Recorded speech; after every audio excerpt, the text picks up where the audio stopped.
Terpujilah Sang Buddha, Sotiotu, Namo Buddhaya. Pada nungguin nama budayanya ya. Ya, harus double sekarang. Terima kasih buat pengurus yang ngundang. Saya kayaknya kalau kebaktian umum baru pertama, tapi kalau ke sini saya sudah beberapa kali, biasanya di anak-anak sama di remaja. Bapak Ibu ada yang tahu saya, kenal saya? Iya, yang tahu yang kenal sudah biasa. Ya. Ini kebaktian umum hari Minggu. Sudah lama ada Minggu Puja Bakti. Lebih enak pagi atau malam? Lebih enak pagi ya? Enggak kondangan? Karena cerita dulu saya di Dharma Ratna, Jurumudi, biasa kebaktian malam. Saya cari cara gimana caranya supaya orang sekitar, orang komplek di sekitar Wihara Dharma Ratna itu bisa datang kebaktian. Polling. Bapak Ibu, kita mau pindah jadwal. Pindah hari apa? Waktu itu seingat saya hari Jumat malam Sabtu. Karena kalau Jumat malam Sabtu giliran musim kawin, musim pesta, kan kalau orang Benteng pestanya hari Sabtu sama hari Minggu. Hari Jumat masih ada lasuran. Di sini ada enggak? Kalau lagi lasuran keluarga datang enggak? Kita juga datang walaupun kalau kondangan kagak diterima. Ya, tapi tetap kita datang. Kalau malam Sabtu ada umat yang pesta, udah setengahnya sepi. Makanya kita pengurus gimana caranya biar kebaktian ramai dan bukan hanya umat kita, tapi orang kompleks sekitar pada datang. Kalau orang sekitar kan bukan orang Benteng. Mereka nggak peduli ada malam lasuran, malam pesta nggak peduli. Tapi mereka orang-orang kerja yang adanya paling hari Minggu. Nah disitulah mulai lagi. Mau hari apa? Hari Jumat sepi, malam Minggu. Apalagi malam Minggu, hari Jumat aja nggak ada yang datang, ya kan? Mungkin di sini juga sama. Polling lagi hari Minggu, apalagi hari Minggu. Tapi karena niat saya bukan untuk, ya udah umat yang mau datang silakan datang, yang mau pesta silakan pesta. Tapi saya tetap buka hari Minggu, pagi. Terus nanti kalau sepi gimana? Nggak apa-apa, kita coba dulu. Kalau sepi, kita balik lagi ke malam. Akhirnya apa? Sepi apa rame? Sepi dulu. Enggak langsung rame karena orang lain belum tahu sehingga apa ini wihara? Kan enggak sebesar sekarang. Mungkin dah masalahnya mirip sama ini. Yang pertama kali. Romo tahu ya dulu ya, yang sebelum ada Bante Abaya. Oh pernah ya? Oh iya betul. Pasti sering kalau bareng Romo Sudar, saya juga dulu pemberkatan sama beliau. Ya, mungkin salah satunya Romo juga kali. Cuma dulu masih badannya masih kurus. Kalau ganteng dari dulu udah ganteng. Ada istri saya, jadi biar seneng dia. Ya. Nah, ini Bapak Ibu, tekad kita pada saat mau melakukan sesuatu itu penting. Mungkin itu terjawab sama dewa-dewa yang ada di sekeliling wihara. Tujuan saya memajukan wihara Dharma Ratna. Jadi kalau memang ada kesempatan baik, didukung. Dan betul, sebulan itu umat biasa, enggak terlalu banyak. Tetapi setelah itu, masuk di bulan kedua, bulan ketiga mulai masuk satu persatu orang komplek. Disitulah baru mulai melesat.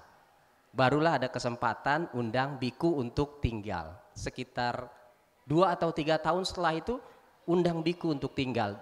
Ada Bante Abaya langsung melesat lagi. Dan sekarang luar biasa. Ini juga bisa jadi seperti itu. Bahkan sekarang, dulu saya datang depannya belum ada kanopi, sekarang sudah permanen. Mungkin nanti saya datang lagi bukan hanya kanopi, tapi ini sudah dibangun seperti Dharma Ratna. Mau? Bisa? Bisa Romo? Bisa. Tapi ibu-ibu kayaknya nggak mau, demen begini aja. Nggak mau sebesar Dharma Ratna. Mau nggak ibu-ibu nih? Tuh nggak ada yang mau ternyata Romo. Cukup begini aja, nggak usah gede-gede, repot ngurusinnya. Bayar listriknya juga mahal. Tapi kalau bisa lebih besar, lebih bagus. Karena ini kan sampai depan semuanya perumahan. Bahkan kita bisa undang sampai belakang-belakang. Dan ini cukup strategis kalau dari tempat. Oh, belakang kuburan. Itu diundang. Iya diundang, tapi diundangnya beda. Kalau kemarin kita Patidana baru kita undang yang belakang. Ayo datang sini kan. Kalau kita lagi kebaktian gini diundang nggak?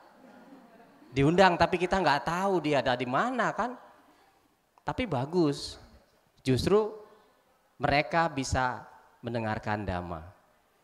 Ya, nah itu sekilas Bapak Ibu kalau kita mau kebaktian, kita puja bakti pagi seperti ini luar biasa bareng sama anak-anak. Tujuan saya juga dulu seperti itu. Sekarang belum ada tempatnya, tapi nanti pasti akan dibuatkan tempat buat anak sekolah minggu. Jadi keluarga itu mak bapaknya datang di umum, anaknya di belakang. Dharma Ratna sekarang bisa punya beberapa kelas. Kelas 1, 2, 3, 4, 5, 6, remaja, SMP, SMA, pemuda yang kuliah sama yang kerja, sama puja bakti umum. Puja bakti orang tua yang manula ada lagi, dipisah lagi. Sampai segitunya sekarang. Ya, itu sekilas buat bapak-bapak, ibu-ibu makin semangat biar tetap datang di hari Minggu, penuhin bangku-bangku kosongnya. Jangan sampai diisi sama yang belakang. Yang kosongnya. Ya. Nah, ini pengalaman saya di Dharma Ratna. Ada lagi satu pengalaman saya waktu kemarin ikut ITC. Ada yang ikut ITC kemarin?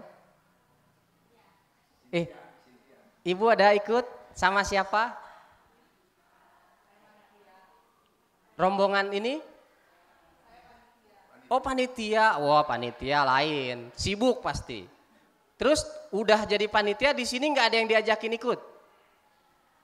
Sibuk, karena itu jam kerja, Jumat, Sabtu, Minggu. Kamis sudah berangkat karena Kamisnya sudah pendaftaran. Yang sudah pernah ikut bukan yang kemarin. Romo pernah ikut? Pernah? Oh tahun ini enggak, tapi 7 yang sebelumnya sudah. Ya. Yang lain ada enggak? Belum. Nah ini sama sebetulnya berhubungan dengan tema yang kemarin. Cici mungkin pernah dengar istilah ini enggak Ci? Hari ini tema saya tentang kamper dan koper. Pernah dengar Ci? Oh enggak, kalau panitia pasti sibuk, nggak mungkin duduk. Panitia di sana luar biasa kerjanya, salut sama panitianya. Betul ya Ci?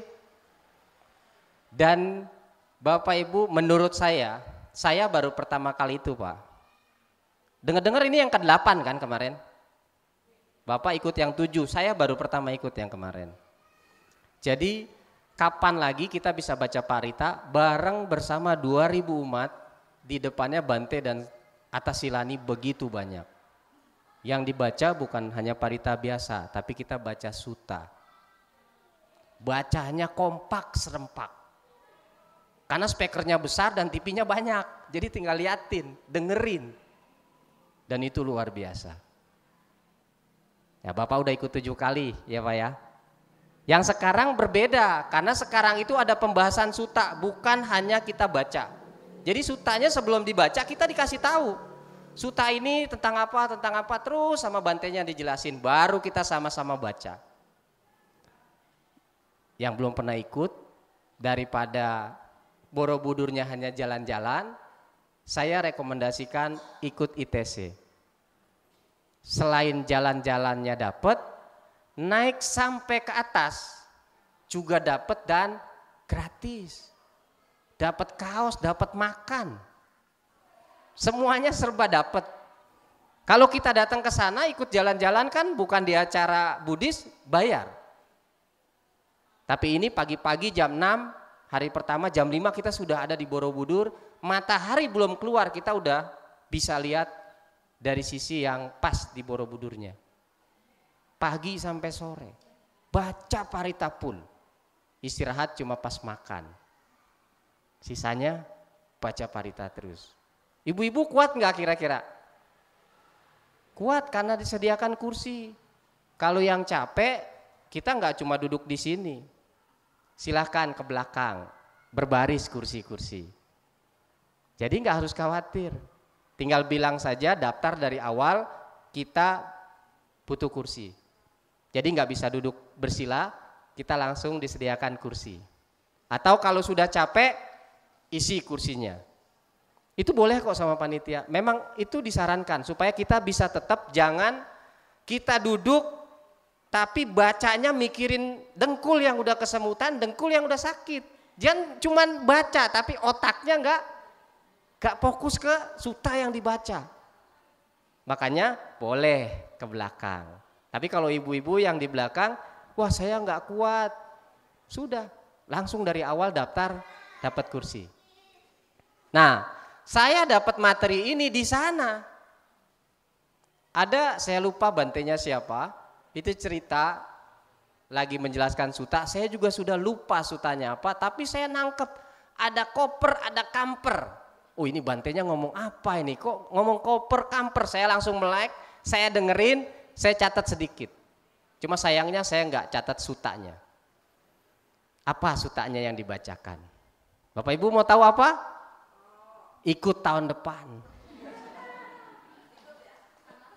Rekomendasi ikut. Kemarin saya dari Serang, itu ibu-ibu sudah hampir 70 tahun. Dia rombongan naik bis, sama suaminya juga sudah hampir 70. Naik bis, bayangin, dari Serang naik bis dia naik bis sampai ke Jogja, tapi karena di Temanggung sebelum masuk Borobudur bisnya sudah kosong. Jadi cuma rombongan mereka, katanya berapa orang, 15 apa 12 saya lupa. Itu langsung minta anterin sama supir dibelokin ke Borobudur. Karma baik buat mereka. Kalau enggak mereka harus ke Jogja kemudian balik lagi ke Borobudur. Ada juga rombongan lain yang di wihara itu ngadain, mereka naik kereta. Ibu-ibu banyak digiring semua, ikut semua naik kereta. Saya nggak kebayang kalau naik kereta sama ibu-ibu, takut ada yang ketinggalan. Yang lain udah turun, wih masih ada yang turunnya ke Surabaya nanti. Makanya, tapi saya salut, ternyata antusias umat Buddha itu untuk ikut ITC makin lama makin bertambah. Teman saya kemarin sempat nggak mau ikut, akhirnya ikut nggak dapat kuota. Saya beruntung, sebelum kuota itu habis saya bisa masuk. Kemudian setelah ditutup dibuka lagi, nambah lagi ya Ci. Dan itu pun sebentar langsung penuh. Kalau ada orang dalam enak. Oh nggak bisa juga? Wah nggak bisa, karma baiknya nggak cukup. Teman saya ada usianya sudah 60 lebih. Awalnya saya ikut gara-gara dia, Romo. Saya nggak niat ikut, ditanya sama teman saya, Pak Litar mau ikut? Saya kayaknya mungkin tahun depan. Saya ikut tapi nggak bisa daftar-daftar, bisa minta tolong, teman saya udah daftarin tapi nggak bisa masuk. Akhirnya saya coba daftarin, masuk. Kasihan orang udah 60 lebih, terus dia minta sayanya nggak ikut, gimana jadinya? Ya sudah saya daftar deh, masuk semua, tapi setelah itu tutup karena teman saya mau daftar dia nggak bisa. Niatnya sudah sangat besar kan, karma baiknya tidak cukup. Hari Rabu mau berangkat, dia baru duduk di rumahnya di sofa, dia bangun, jatuh lagi. Kenapa kira-kira Komul? Serangan jantung. Ada yang lain? Sesak nafas, sama jantung juga ya? Wah pindah alam, gak sampai pindah alam dia Ci. Mungkin saraf kejepit kali ya. Jadi dia bangun, itu langsung dia lemes jatuh lagi. Di sofa, pagi di rumah. Dan sejak saat itu dia nggak bisa jalan. Langsung terapi, langsung kabarin saya, Pak Litar ini saya gini. Waduh, dia yang ngajakin, dia yang nggak jadi. Dan 2 hari lagi besok saya ke terapi, besok lagi saya sudah janjian di terapis, alternatif juga. Kalau 2 hari lagi kondisi saya nggak memungkinkan, mohon maaf saya tidak ikut berangkat. Dan dia tidak bisa berangkat, karena baiknya belum cukup. Nanti tolong aja videoin, fotoin kondisi di sana, saya pengen tahu seperti apa. Saya fotoin, saya videoin, begitu banyak orang, bantai-bantai banyak, kita Pradaksina di Borobudur, dia telepon saya di sana, Pak Litar, tolong tanya gimana caranya saya bisa ke sana tapi saya pakai jubah Hatasilani. Luar biasa kan? Bukan Theravada loh. Tapi dia ngelihat seperti itu. Kita di sana sampai segitunya. Saya tinggal fotoin aja, kan ada program Hatasilani, cepret, saya kirimin, kemudian saya kasih nomor Hatasilani Gunanandi kalau nggak salah saya kirim. Ini aja untuk tahun depan nanti Cici daftar ke sini aja, itu dari Mendut biasanya ada ngadain. Jadi tahun depan kalau kesehatan dia baik, dia akan jadi peserta ITC memakai jubah Hatasilani. Luar biasa kan? Kalau karma baik mendukung. Bayangin dia sudah segitu niatnya, 3 hari sebelum berangkat jatuh langsung lemes. Sekarang kemarin saya masih sempat tanya, Ci gimana? Lumayan Pak Litar sudah bisa jalan tapi belum bisa jalan cepat. Tapi sudah bisa jalan. Minggu lalu saya masih tanya juga karena saya mau mampir, dia bilang sudah mendingan tinggal 20% lagi. Tapi sudah normal lah, cuma nggak bisa buru-buru dan nggak boleh, biasanya nggak boleh angkat berat. Ya.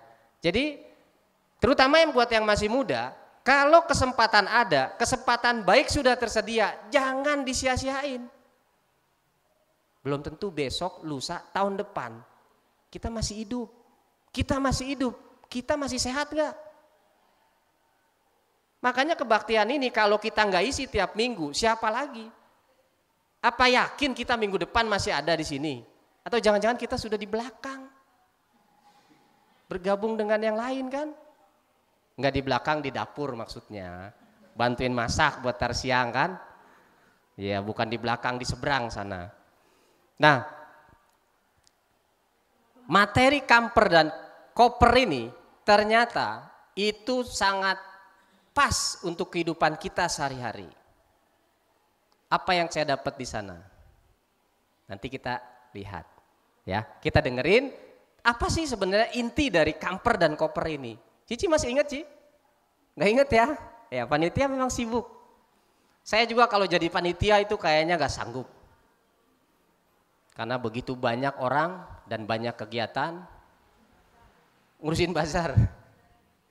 Itu dari seminggu sebelumnya saja sudah sibuk sangat sekali. Ya. Nah, Bapak Ibu semua, saya mau buka dengan sebuah polling buat Bapak Ibu. Kalau tadi saya cerita di Dharma Ratna, saya polling untuk kebaktian mau minggu pagi atau mau tetap di malam. Ternyata dimenangkan sama yang di malam. Yang di pagi, maaf. Kalau ini sekarang saya sebar ke Bapak Ibu, pollingnya ada 3. Pada saat kita mau pindah rumah, kalau ini kampung Gurubuk. Gurubuk apa Gerubuk? Gurubuk ya. Ini kampung Gurubuk. Saya, ada yang dari daerah enggak? Yang baru pindah sini belum lama ada enggak? Yang belum lama pindah? Atau dari kota pindah ke sini? Ada? Atau ini dari kecil memang udah di sini? Akamsi semua ini? Ada? Cici? Ikut suami? Oh ada, dari mana Ci? Wah ini jauh dari Lampung. Sudah berapa tahun di sini? 15 ya. Oke, satu lagi ada nggak? Udah 15 tahun udah cukup lama. Ada lagi yang dari daerah? Oh, Koko di mana kok? Oh sama. Jangan-jangan ini keluarga? Bukan. Oh bukan. Jadi sama-sama Lampung. Ibu tadi di mana? Cawang Kota, Uki, Jakarta Timur. Oke, pas ada 3. Jadi saya mau tanya Pak, sama Ibu dulu deh, yang pertama dari Lampung, Cawang. Pada saat pindah ke sini, apa yang dipilih? Kenapa sampai di sini?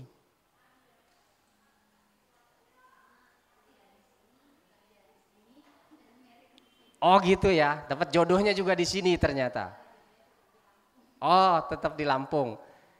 Pertanyaannya, dari ketiga ini, pada saat kita mau pindah rumah, yang pertama, dulu pasti cari dong rumah di sini, rumah di mana lagi yang pernah dilihat? Masih ingat?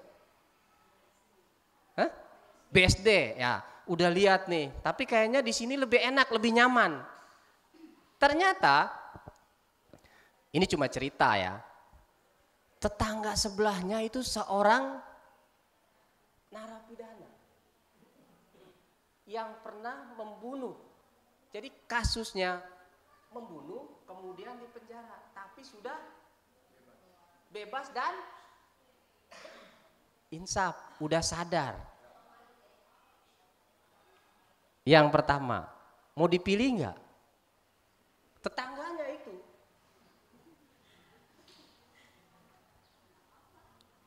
Mau dipilih? Nggak apa-apa. Kalau Koko mau nggak kok? Papinya ada masih? Oh udah nggak ada. Nggak bisa ditanya? Oh di rumah, berarti masih bisa ditanya kalau di rumah.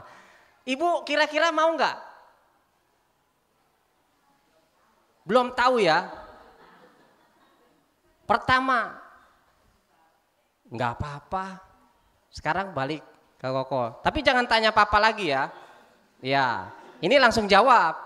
Yang kedua, dulu selain di sini kemana lagi pilihannya? Ikut papa juga. Jadi papa ke sini ya udah ikut ke sini. Udah 15 tahun atau 20 tahun? Oh 15 tahun juga. Ya. Terus ada pilihan lain selain ikut papa aja? Oh jadi ikut aja nggak mungkin ya? Ya. Sekarang pada saat mau pindah ke sini kan belum nikah. Ya dulu ya dulu. Nah ternyata pada saat pindah ke sini kalau tadi tetangganya adalah seorang narapidana yang sudah bebas dan sudah insaf. Kalau Koko tetangganya ternyata pasangan suami istri yang masih muda dan baru menikah. Tetapi setiap hari, setiap saat, setiap malam piring terbang. Berantem melulu. Pokoknya setiap hari kalau mereka ketemu pasti dia berantem. Enggak berantemnya kalau lagi tidur. Enggak mungkin lagi tidur dia berantem. Kalau dua-duanya lagi kerja. Tapi kalau di rumah rame terus, enggak pernah sepi. Cici milih yang mana, Ci? Enggak dua-duanya deh kayaknya. Saya tetap yang pertama aja deh. Oh, kasusnya begitu. Tetangganya yang suka berantem atau tetangga suka berantem. Terus? Biarin aja. Ini nerima terus nih, mau yang narapidana oke, mau yang suka berantem oke. Nanti ada yang ketiga. Kalau Koko mau terima nggak? Yang tadi. Iya. Kalau nggak gandum nggak masalah. Tapi berisik loh. Loh kan orang berantem tahu sendiri. Nah kalau sama yang pertama tadi lebih pilih yang mana?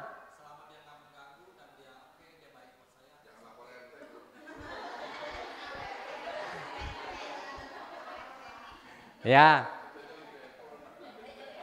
Kalau ibu gimana kira-kira Bu? Dari Cawang, udah di sana saya berisik, ketemu ke sini pengen tenang di Gurubuk, berisik juga. Lebih pilih yang mana Bu? Ada yang ketiga masih, semoga aja yang ketiga lebih baik. Nggak pilih, ibu tunggu ya. Yang ketiga, sekarang saya tanya yang ketiga. Yang ketiga, Jadi tetangga kita itu depannya rame, sampingnya rame di sebelah kiri, yang sebelah kanan rame, satu gangnya rame.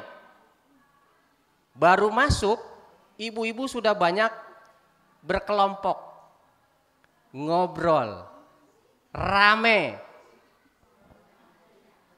Sini ada, sini ada, sini ada. Tempat kita nih paling strategis buat mereka berkumpul. Dimanapun ada ibu-ibu yang pada ngumpul dan ngerumpi dan ngegosip. Ibu pilih mana, Bu?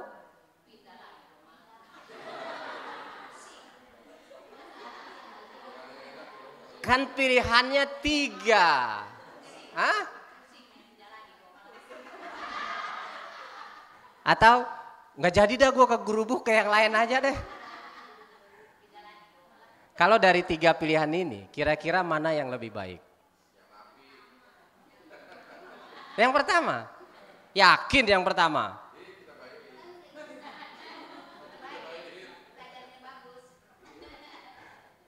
Dan polling ini sampai 11.000 loh. Itu ada di YouTube dan 58% memilih narapidana yang sudah itu. 58% loh. Jadi orang lebih senang tinggal itu daripada sebelahnya yang tukang ribut dan tukang gosip. Yakin. Sekarang tinggal 2 nih ya. Mana yang lebih baik? Yang berantem atau yang gosip? Mana yang lebih senang? Yang pilih gosip, coba saya pengen lihat yang pilih ngegosip. Lebih senang gosip. Yang lebih senang yang berantem lulu.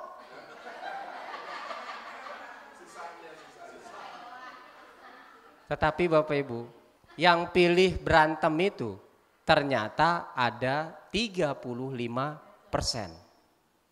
Dari 58 tambah 35 berapa? 90? Jadi sisanya hanya 7% yang milih orang gosip. Paling sedikit dipilih. Kenapa demikian? Padahal ibu-ibu kan suka gosip. Kenapa demikian?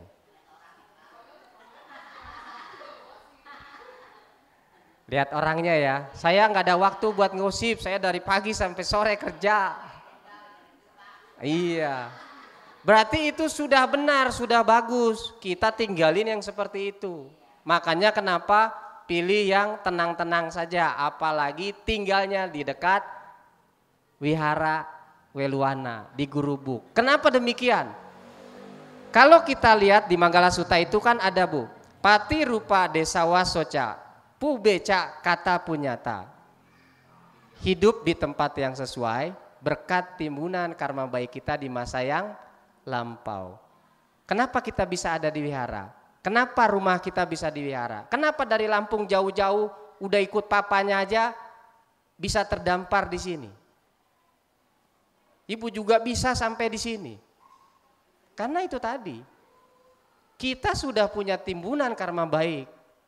Kita dulunya sudah jadi seorang umat Buddha. Dan kita masih kenal, masih tahu, apalagi di daerah di Cawang. Cawang ada wihara Bu? Cipinang ya, agak jauh ya. Iya, tapi minimal ibu pasti keluarga Buddhis? Semuanya? Oh sekarang enggak, kalau dulu semuanya masih Buddha katanya. Jadi kalau ditanya masih Buddha. Kan kita ditanya begitu ya, orang ngeledek kita tuh seperti itu. Makanya masih Buddha, orang dari dulu gua Buddha kok. Oh gua kirain udah pindah. Udah login kayak yang lain. Ya itulah ironinya umat kita sendiri ya, apalagi orang Benteng. Saya orang Benteng bukan? Hah? Tapi nggak kelihatan ya. Ya, nah.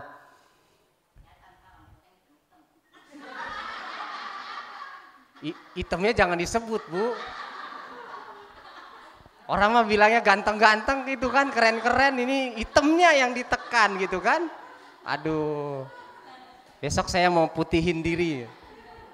Iya.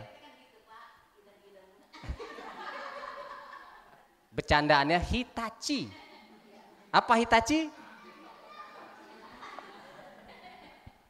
Ya. Ya seperti itu ya. Bercandaan kita kalau sesama orang Benteng pasti paham. Ya. Sampai di mana tadi? Jadi lupa. Hitam. Ya. Kenapa kita bisa ada di sini sekarang, kita bisa deket-deket dengan tetangga-tetangga yang sesama Buddhis, itu dari belakang kita memang sudah berhubungan karma, sudah jadi Buddhis sebelumnya. Karena untuk jadi seorang umat Buddha pun sangat sulit. Betul sangat sulit nggak? Kalau kita naik lagi ke atas bukan hanya jadi umat Buddha loh. Kehidupan kita juga sulit. Kico manusa patilabo, kicang macana jiwitang, kicang sadama sawanang. Untuk bisa duduk di sini, ngedengerin dhamma di sini, kicang sadama sawanang. Sungguh sulit untuk mendapatkan ajaran kebenaran, ajaran dari Sang Buddha. Dhamma itu sangat sulit bisa kita dengar, kita dapat. Bukan hanya hidup kita yang susah. Lahir jadi manusia sudah susah. Bapak Ibu di sini semua udah lahir. Sayang kalau nggak dimanfaatkan. Kemudian kico manusa, jadi manusia itu susah. Kicang, macana, jiwitang, hidup itu juga susah. Oh enggak, saya mah enggak susah, makan saya sehari masih 4 kali. Saya cukup. Bukan saya ya 2 kali makan, plus mindo sekali. Tapi bayangin Bu, yang lain masih banyak. Kita lihat orang yang kekurangan makan, pakaian kita semuanya cukup. Semuanya pakai baju. Saya aja yang gak pakai baju ini, pakai kemeja. Kita cukup, makan cukup, pakaian cukup. Duit cukup nggak? Ngomong kalau nggak cukup sama Romo. Ngomong doang Romo ya. Ngomong doang nggak apa-apa. Romo saya duitnya kurang. Tinggal ngomong sama Romo. Banyakin yang dana, mau ngebangun dana yang banyak biar duitnya nanti hasilnya banyak ya Mo. Kalau uang relatif, yang penting kita cukup sandang, pangan, papan. Itu sudah cukup. Rumah sudah ada. Walaupun belum 4 lantai tapi sudah ada. Pakaian cukup, makan cukup, sudah cukup. Berarti kita bukan udah lahir jadi manusia, tidak sulit menjalani kehidupan manusia. Yang ketiga, orang yang sudah lahir, hidupnya cukup, sandang pangan cukup, apakah mereka punya kesempatan untuk seperti kita di sini? Belum tentu.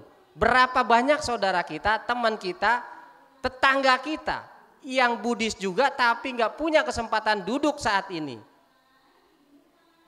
di wihara, baca parita, apalagi baca paritanya full, bahasa Indonesia, bahasa Pali, bahasa Indonesianya semua dibacain. Itu kita mengulang itu juga sama, kita belajar dhamma plus sharing seperti ini. Karma baiknya luar biasa.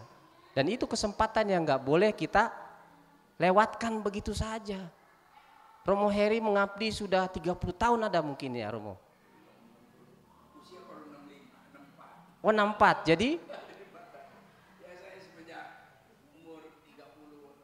Ya kan 30 tahun berarti. 29 dah, nggak usah 30, kebanyakan ya.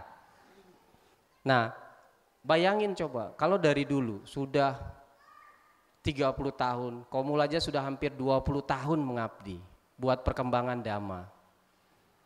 Kita yang baru datang coba, oh bisa ya seperti itu. Bisa pasti, karena kesempatannya dikit. Ya, kita kembali lagi kepada orang yang marah-marah tadi. Kenapa Bapak Ibu kita sehari-hari ya, emosi itu gampang meledak. Gampang sekali keluar omongan-omongan yang tidak pantas. Betul nggak? Ke anak, ke teman, ke bawahan, ke rekan kerja di kantor, sering nggak? Pernah nggak kita ngebayangin bagaimana perasaan orang yang kita marahin? Atau yang lebih baik, ada yang sudah marah-marah terus menyesal. Itu lebih baik, dia sadar bahwa dia habis marah, kemudian aduh kenapa gue omelin dia ya. Tetapi pernah nggak kita pikirkan orang yang kita marahin? Atau kebalikannya, pernah nggak sewaktu-waktu bapak atau ibu itu nggak pugu laga, ada yang ngomelin kita? Pernah nggak ngalamin seperti itu? Kita nggak kenal sama orang, kita nggak tahu kondisinya, kita merasa diri kita tidak salah, tetapi tiba-tiba kita diomelin orang lain. Pernah nggak? Pernah, Ci? Parah diomelinnya? Apa rasanya? Kaget aja? Timbul kemarahan? Enggak?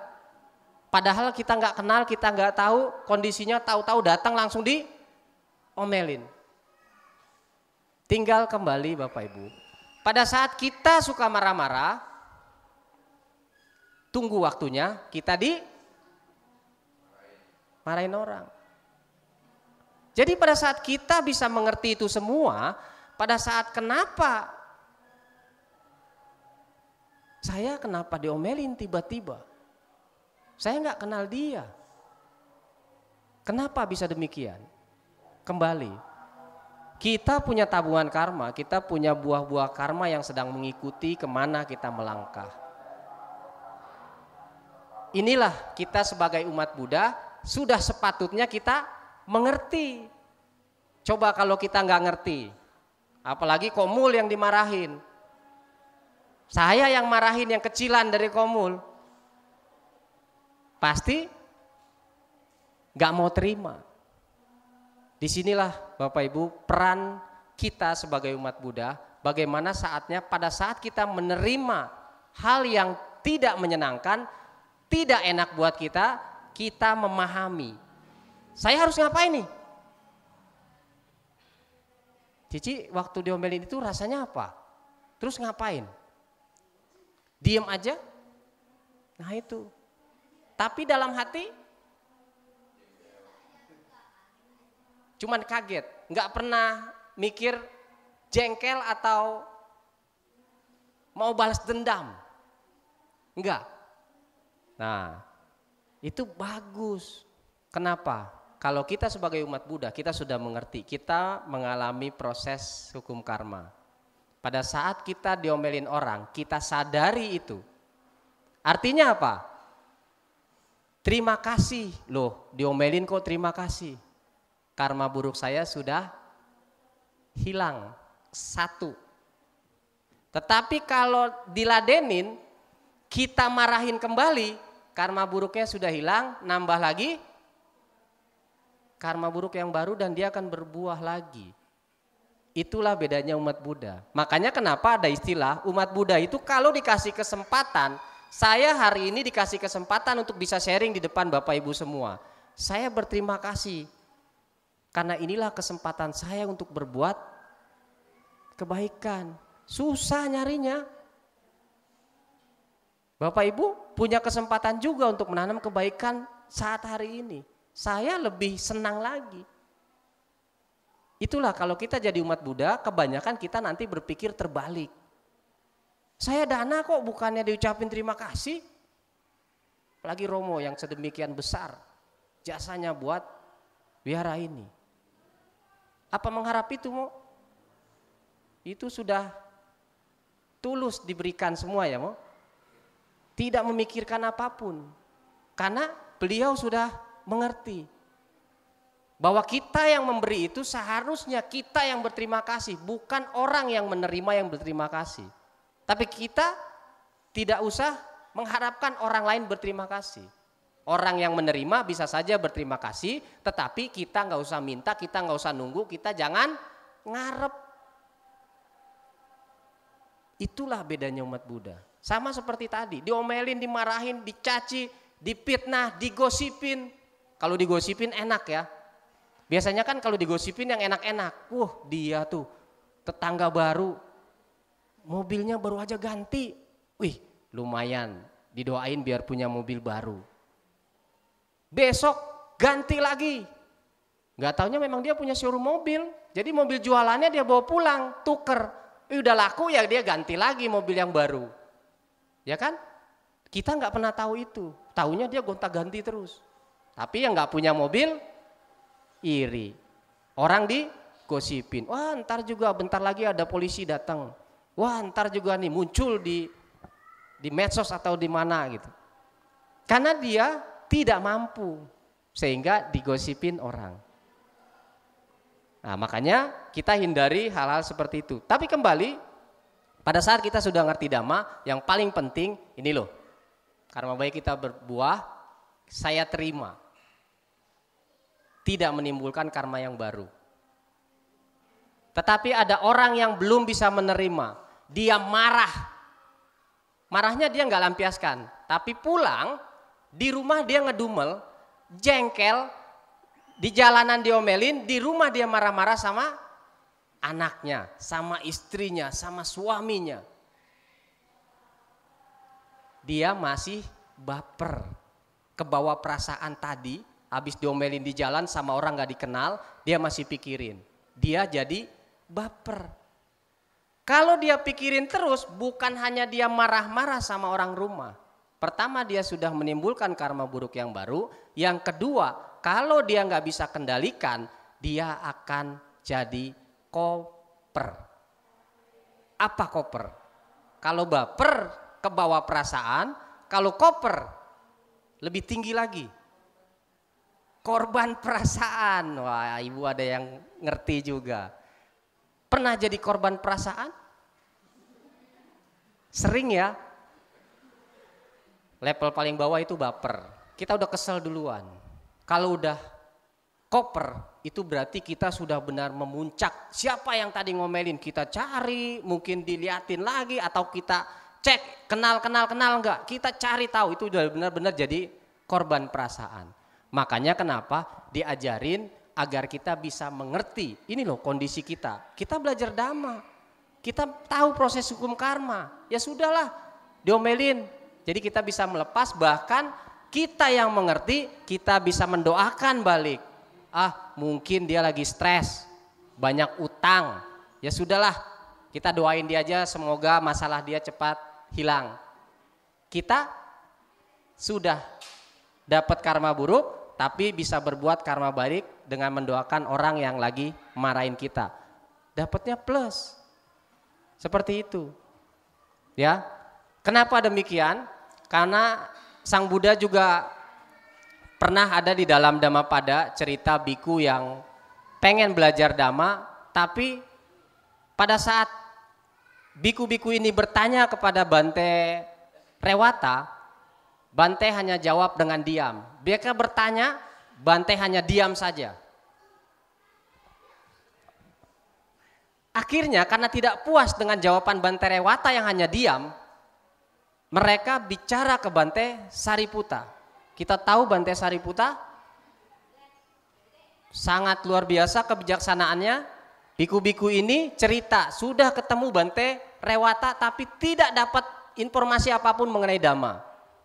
Bante Rewata tidak menjelaskan apapun. Akhirnya apa? Karena tahu biku-biku ini pengen belajar Dhamma, dikasih semua yang Bante Sariputta pahami. Kira-kira biku-biku ini paham gak? Mereka nyerah. Banyak sekali Bante Dhamma itu, semuanya pokoknya mereka nyerah. Dan mereka datang lagi ke Bante Ananda. Bante Ananda juga sama. Kemanapun Sang Buddha memberikan Dhamma, Bante Ananda ada di sebelahnya. Jadi Bante Ananda tahu. Tetapi biku-biku ini sudah memberitahu Bante Ananda, kami sudah ke Bante Rewata tidak jawab jawaban. Kami ke Bante Sariputta jawabannya panjang lebar dan banyak sekali sehingga kami bingung. Ke Bante Ananda, oke, kalau gitu dikasihlah ringkasan-ringkasannya. Itu pun mereka bingung dan tidak paham. Jadi Sang Buddha menjelaskan tidak ada satu orang pun yang bisa lepas dari celaan. Orang biasa masih bisa dicela. Bahkan Sang Buddha pun masih dicela dan dipitnah, lebih kasar lagi. Betul kan? Jadi Sang Buddha menjelaskan itu. Kita mau diam juga dicela, kita mau banyak omong juga dicela, kita sedikit ngomong juga dicela. Jadi kita harus bagaimana? Apa harus diam aja? Tidak. Kita berusaha mengatur, kita bisa mengontrol perasaan kita, pikiran kita, dan ucapan kita. Sehingga yang kita ucapkan itu bermanfaat dan membuat orang lain bahagia. Bukan bikin orang senang dengan cara menjilat, tapi bikin orang lain bahagia. Seperti itu Bapak Ibu. Ini yang dikatakan sama Sang Buddha di dalam Dhammapada. Ini yang harus kita pahami. Jadi pada saat seperti Cici tadi yang diam saja, berarti sudah punya kamper. Ada lagi yang tahu kamper jadinya apa? Kalau baper kebawa perasaan, kalau koper korban perasaan, kalau kamper, wangi. Makanya kalau koper itu bau karena isinya ucapan-ucapan negatif, perasaan-perasaan negatif, perlu dikasih kamper supaya wangi. Apa kamper itu? Ya pewangi. Apa jadinya? Pengertian kamper itu Bante menjelaskan bahwa kamper itu kita bisa memahami perasaan kita bisa tahu, kita bisa mengerti, oh ini karma buruk saya lagi berbuah. Saya nggak boleh marah kembali. Bahkan kalau perlu pikiran positif saya munculin, saya doakan orang ini. Saya pancarkan energi cinta kasih saya kepada orang yang lagi marah-marah ini. Itu kamper. Bisa? Wah, meditasi meta. Kalau buat orang yang kita sayang, buat orang tua, buat anak, gampang saya bisa. Tapi giliran orang yang saya benci, baru kita manifestasikan mukanya langsung hilang lagi. Baru mau disebut namanya langsung hilang lagi. Karena orang yang kita benci. Tetapi pada saat kita bisa membenci, kita bisa mencintai orang yang kita benci, itu yang luar biasa. Kan gampang kalau kita ke istri kita, ke orang tua kita, ke anak, itu memang kita sayang. Tetapi bayangkan pada saat orang yang kita benci, kita pancarkan cinta kasih kita. Udah godek-godek ya Ci? Enggak mungkin. Tapi itu umat Buddha. Kita harus belajar ke sana. Kalau kita tidak bisa melepaskan kebencian kita, hidup kita nggak akan tenang. Tapi nanti rasakan sekali saja meditasinya meta, pancarkan kepada orang yang kita sayang dulu, kemudian baru orang yang kita benci. Itu luar biasa kebahagiaannya. Melebihi kepada orang-orang yang kita sayangi. Ya, jadi kamper itu apa? Jangan kamper pewangi, tapi kemampuan kita mengelola perasaan kita. Kita mengetahui apa yang terjadi dengan diri kita, perasaan kita ini lagi muncul marah, benci, atau lagi senang. Itu yang harus kita pahami, sehingga nanti yang keluar dari mulut kita, yang kita lakukan dengan fisik kita, itu yang baik-baik, bukan yang buruk. Ya, jadi itu yang kemarin Bante berikan di dalam ceramah tentang suta pada saat ITC. Ingat Ci, kayaknya udah mulai ingat dikit. Enggak juga ya? Oh lagi sibuk, karena ruangan merchandise itu di luar, di gerbang. Di dalamnya, ya di dalam tapi ada sekatnya lagi ya. Ya karena memang luas, itu bisa nampung 2000, tendanya besar sekali. Kamar mandi juga ada di dalam, jadi Ibu nggak usah khawatir walaupun penuh, tapi masih bisa nampung. Ya, terakhir saya akan tutup dengan sebuah cerita, masih bisa 5 menitan? Bisa ya, ini hanya sebagai penutup. Bapak Ibu tahu eretan? Emang di sini ada eretan? Nggak ada kan? Nah, Ibu orang Kedaung, tapi tahu ya? Pernah naik eretan? Pernah ya? Oh dari Blimbing. Oh dari Blimbing. Tadi nggak angkat tangan yang orang luar. Oh masih Tangerang juga. Ya nggak apa-apa. Ada seorang yang kelihatan pintar dan dia suatu saat naik sebuah eretan. Orang ini pintar, kira-kira kalau tukang eretan kemungkinan udah pasti kalah pintar sama orang ini.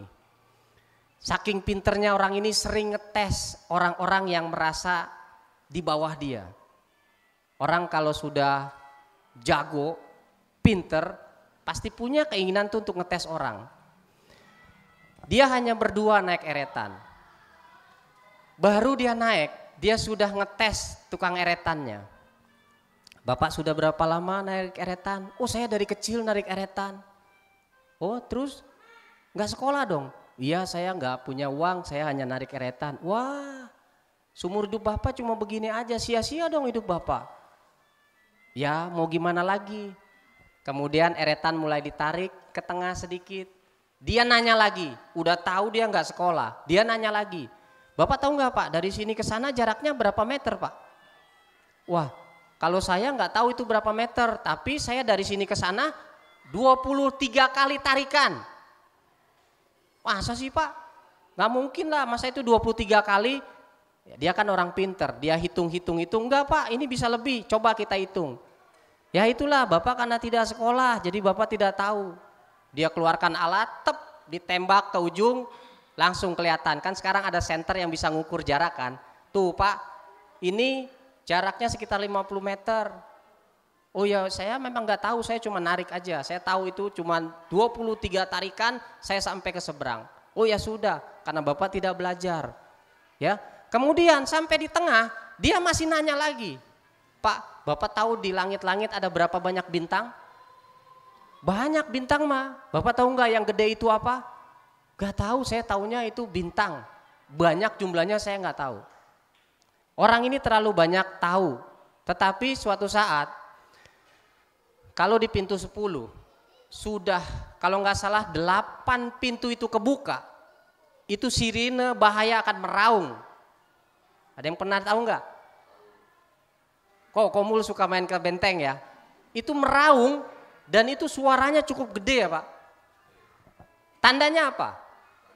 Kalau 8 pintu sudah dibuka, itu daerah Kalibaru, daerah Tanjung Burung siap-siap banjir. Eretannya di Kalibaru. Suara sudah kedengeran di sana. Penarik eretan tahu nggak bahwa akan banjir? Dia balik bertanya. Bapak memang pinter Pak. Tetapi Bapak tahu nggak sebentar lagi air bah itu akan menyapu kita. Perahu kita akan terbalik Pak. Oh saya nggak tahu, saya kan nggak pernah, saya baru naik, pertama kali naik eretan. Saya nggak pernah tahu suara itu menandakan apa. Dan saya nggak ngerti juga harus ngapain. Ditanya lagi, Bapak bisa berenang? Saya tahu berenang, tapi saya tidak bisa berenang. Kan dia orang pinter, dia semuanya tahu. Dia baca buku, dia lihat YouTube, dia tahu berenang. Saya tahu berenang, apa bedanya tahu dan bisa? Apa Romo beda? Ya bedanya karena kalau tahu sekedar tahu aja teori aja, praktek belum tentu. Betul nggak? Dia tahu, saya tahu berenang. Kita nyemplung tangannya begini, tangannya gini dia peragain. Ya, Bapak tahu kan? Sebentar lagi seluruh hidup Bapak akan habis karena Bapak cuma tahu. Paham? Tadi kan dia ngejek. Berarti seluruh hidupnya dari kecil sampai dewasa dia tidak sekolah dan hanya narik getek. Tetapi sekarang Bapak siap-siap Pak. Sebentar lagi air bah akan masuk menenggelamkan perahu kita. Bapak kan baru tahu berenang, saya sudah bisa berenang. Karena saya dari kecil sepanjang hidup saya ada di tempat ini, saya bukan hanya tahu berenang, saya belajar berenang, saya bisa berenang. Sedangkan Bapak hanya tahu, tidak bisa berenang, belum pernah coba berenang. Kalau bapak-bapaknya ibarat ikan, masih kecil diajarin berenang. Kalau ikan baronang, udah bisa berenang dia. Ikan yang lain udah bisa berenang? Ya pastilah nggak ada ikan yang nggak bisa berenang kan? Tapi profesornya hanya tahu tanpa dia bisa. Apa hubungannya? Apa artinya? Kita belajar dhamma jangan hanya tahu. Tetapi bagaimana yang sedikit ini, Kamper ini yang walaupun cuma satu kata, tetapi kemampuan kita mengelola perasaan kita, kalau kita sering latih, itu akan jadi penolong hidup kita. Walaupun cuma satu kata, tetapi kita bisa mengelola perasaan kita, tidak terbawa emosi, tidak menimbulkan karma buruk yang baru. Hidup kita tidak akan jadi koper. Kalau saat ini hidup kita sudah banyak koper, koper itu sekarang berikan kamper supaya wangi. Yang kita masih menyimpan korban-korban perasaan kemarin-kemarin, keluarin. Kan kita sudah tahu, keluarkan itu semua. Jangan seperti orang pinter yang tadi, tapi jadilah seorang penarik getek yang tahu sedikit, tapi dia praktekkan terus-menerus sehingga bisa menyelamatkan hidup dia. Itu yang saya mau sampaikan untuk sharing hari ini. Terima kasih atas perhatian, atas kesempatan hari ini juga. Semoga apa yang saya bawakan hari ini dapat bermanfaat bagi Bapak Ibu dan saya semua serta makhluk-makhluk yang ada di belakang. Terima kasih semuanya, selamat siang, terpujilah Sang Buddha, Namo Buddhaya.